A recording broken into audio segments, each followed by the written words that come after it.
On today's video, update 36 Summer of Passion is coming, and we have the patch notes, which contain some crazy changes, including potentially the end of Wuzetyan. That is right. In this video, we're going to go over everything you need to know from update 36. We're going to go over the top 5 items that are the most important game-changing parts of this update. We also have 2 honorable mentions to add. There are a lot of small changes as well as big changes to existing events, new events, mechanics, new mechanics, and everything along the way. So sit back, drop a like on the video, and let's go.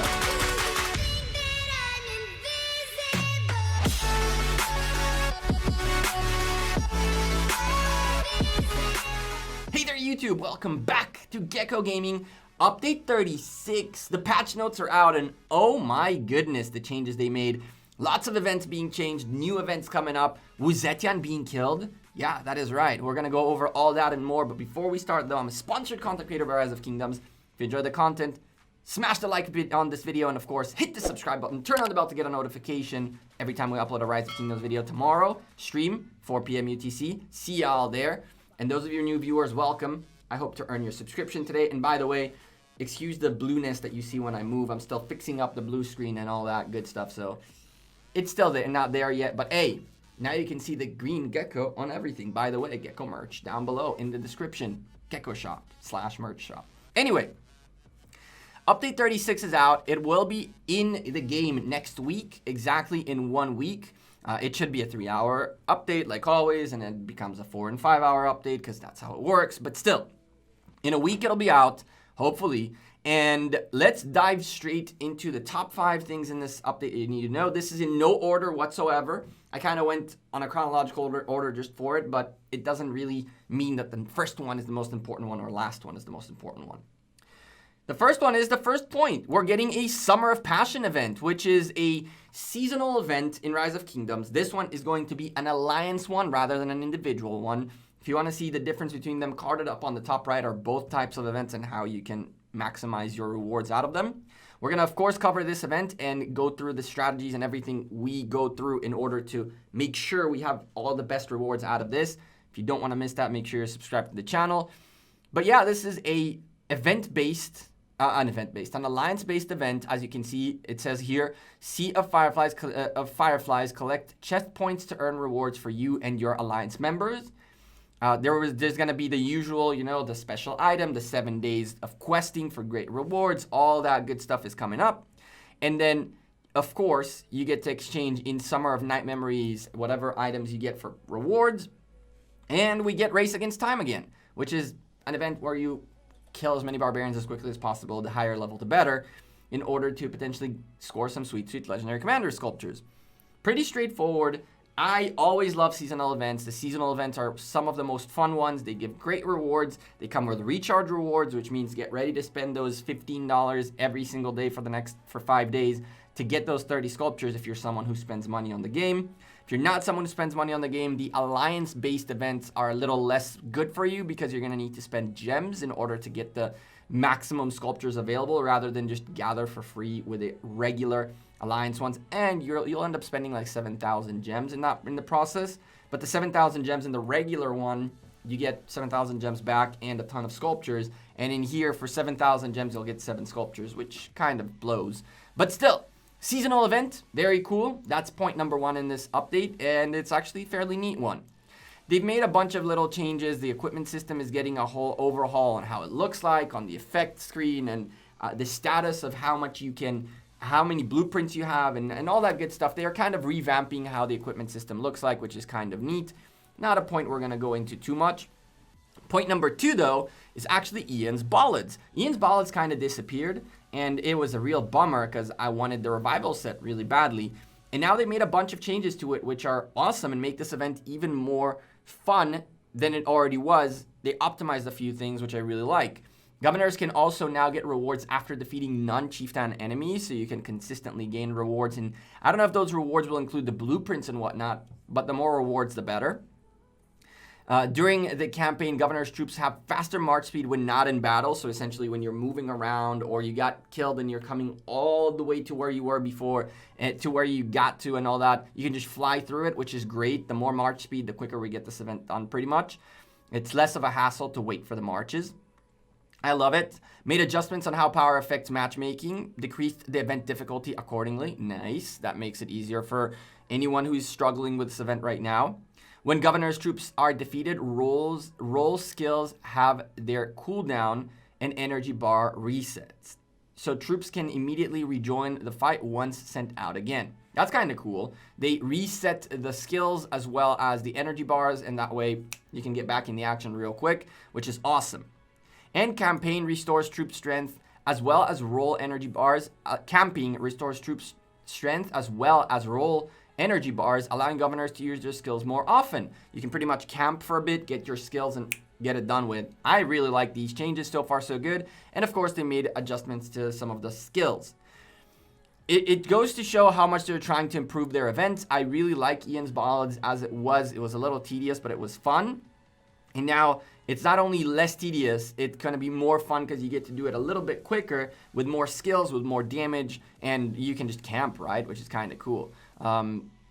During the campaign, and camping is really what killed me in here. Anyway, point number 3 that is really, really important in this update actually goes down all the way through. So they did make changes for Soroli Crisis. They made some improvements in here. They've been working on Soroli a lot lately, and I'm glad that they keep making it better. One of the commendable points in our top 5 was going to be 4.3. They added an exclusive chat channel to facilitate communication during battle. Not that it's very useful, but it's cool that they're thinking about these kinds of things. They also improved Sunset Canyon a little bit, some of the ranks range, so now you can get more daily rewards and all that good stuff. So this is kind of neat.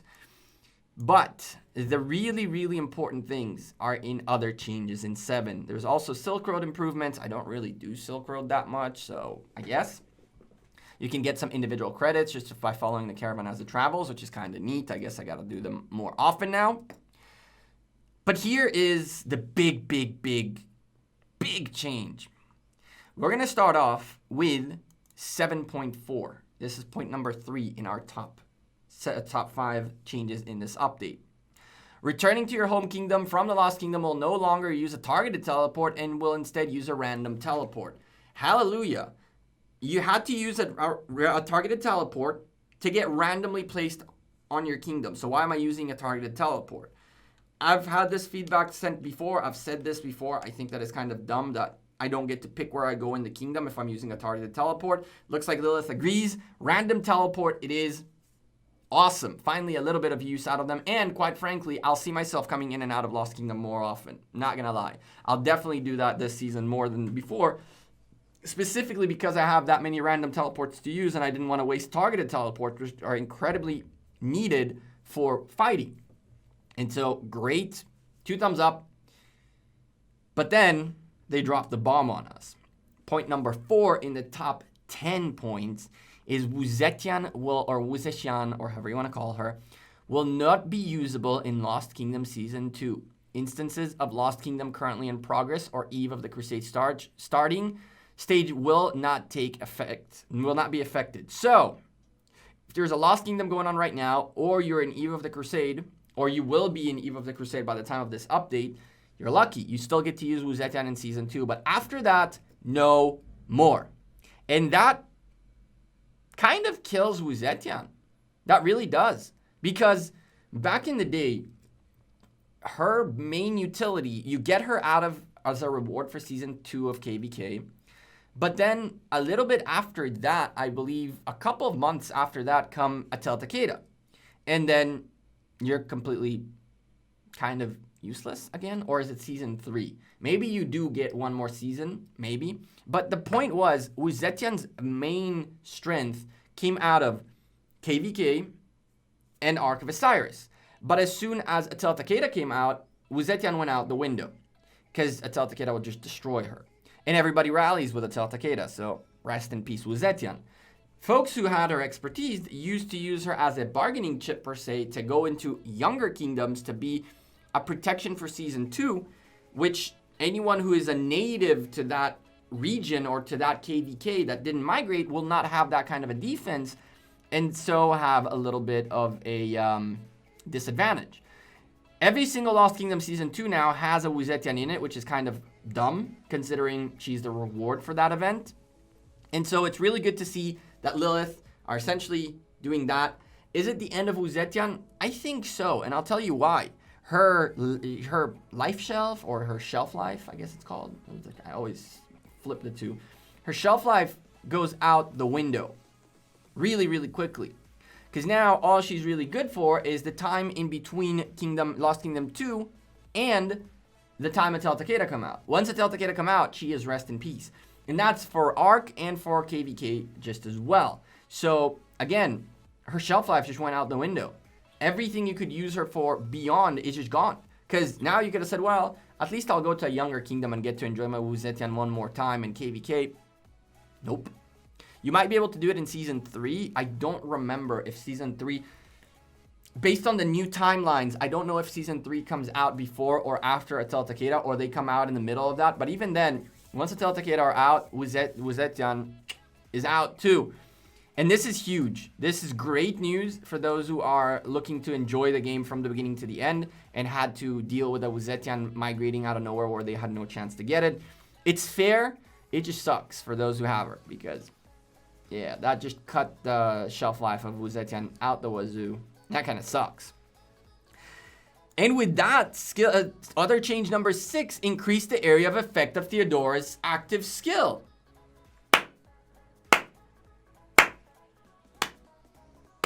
Congratulations, you realized that thing was way too small. Did you guys know that if you had a Theodora on a sky altar or on a desert altar in Ark of Osiris, the building's image is so big that her area of effect would hit nothing around it?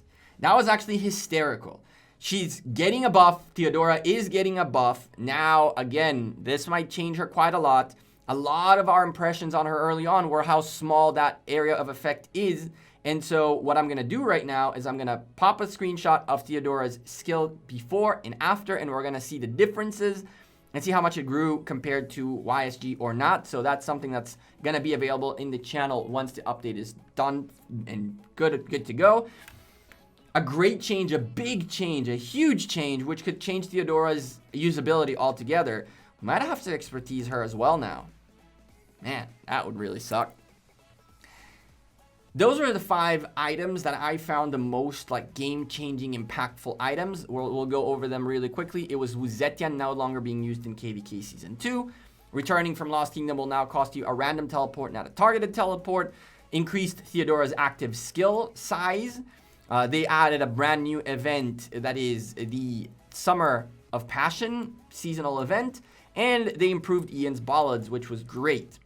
2 commendable points that I need to add into this video as well, which are very, very important, but they weren't like very, very big. They weren't game-changing. They were rather good for those who enjoy these perks and events. Improved Garden of Infinity's rewards and mechanisms. The double rewards effect will now last until the governor reaches an item reward tile.